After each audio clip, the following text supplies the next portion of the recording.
Mimi Simoni Katawa nilizaliwa tarehe 16 wa kwanza 1937 nikiwa mtoto wa 4 katika tumbo la baba Paulo Katawa na mama Rosalia Kaboga. Nilibatizwa tarehe 24 nikiwa na siku 8 za kuzaliwa, na aliyenibatiza ni Padri Apolinari Kidawalime, naye ni marehemu kwa sasa.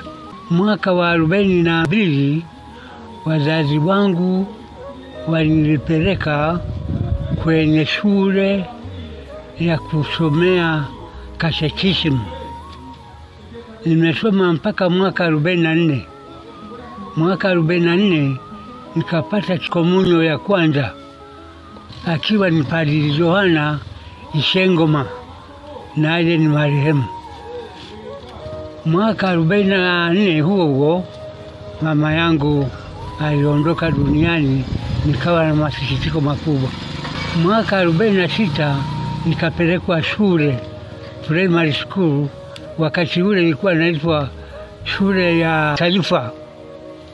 Nikasoma tangu darasa la kwanza mpaka darasa la 6 mwaka wa 51. Mwaka 51 nikamaliza darasa la 6 hizo, tukawa kama ni wasomi wa kwanza kwa wakati ule. Nikakaa nyumbani kidogo kidogo nikifanya biashara na nikihudumia kigango changu cha Kizuile. Baada ya hapo mwaka 53 nikaajiriwa kazi Uganda, Masaka. Nikafanya kazi huko kwa muda wa mwaka mzima. Nilipotokea vurugu huko Uganda, nikaogopa nikarudi. Mwaka 56 na shughuli za chama cha siasa. Baada ya hapo tukaendelea kidogo kidogo, tukawa ni waimbaji na nini, tukashughulikia mambo yote hayo mpaka mwaka 57. 58 nikafunga ndoa tarehe 8 Januari 58.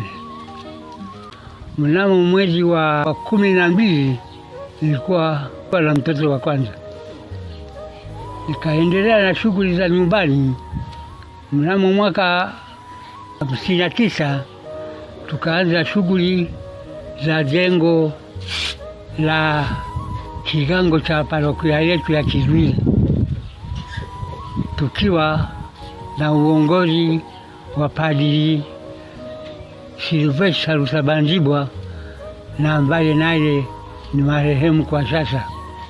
Tukaendelea na shughuli hizo mpaka tukamaliza hiyo kazi, na mimi nikaendelea pia na shughuli za kanisa humo tukifanya shughuli hizo. Mwaka wa 72 nikaajiriwa kazi Tanga. Nikafanya kazi Tanga, shughuli za kusafirisha mkonge katika soko la ulimwengu. Nikakaa huko mnamo mwaka 15, lakini sikuwa mbali na kanisa langu. Kila wakati nilikuwa nashughulikia mambo ya kiroho.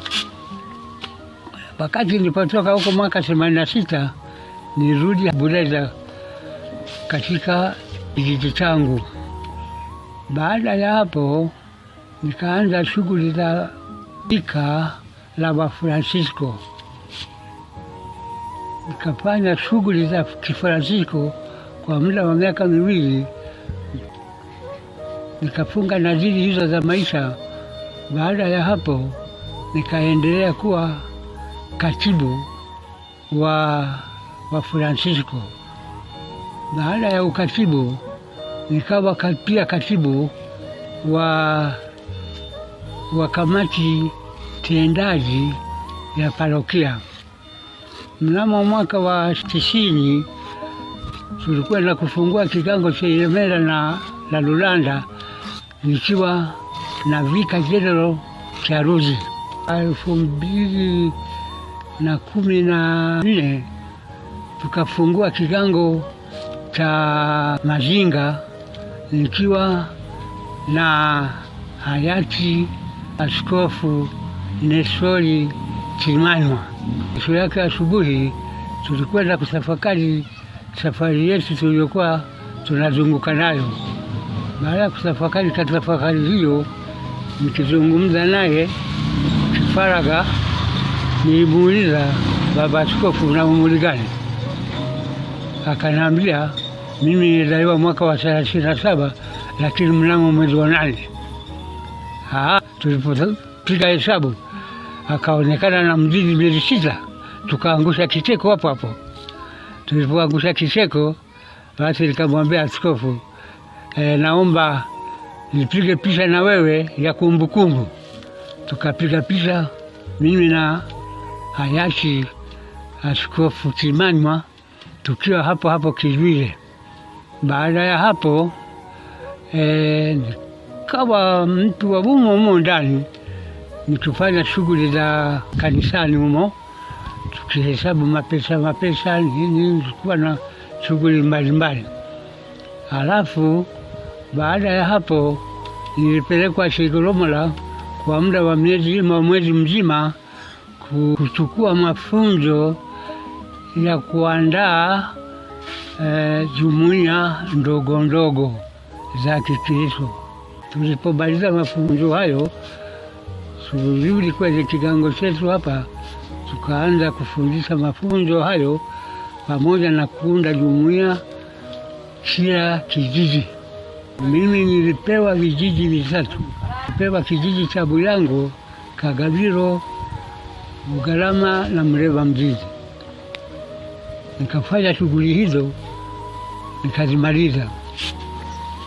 Baada ya hapo nilikuwa nahudhuria sana mikutano katika jimbo, wakati niko katibu wa kamati tendaji ya parokia ya Kizuile. Nikawa nahudhuria mikutano ya kila mara. Mpaka hapo nikawa nashughulikia shughuli za ndani humo, nikiwa na huko ni katibu wa Francisco, huko ni katibu wa jumuiya kwenye kijiji changu, nikawa ni katibu wa kamati tendaji wa parokia.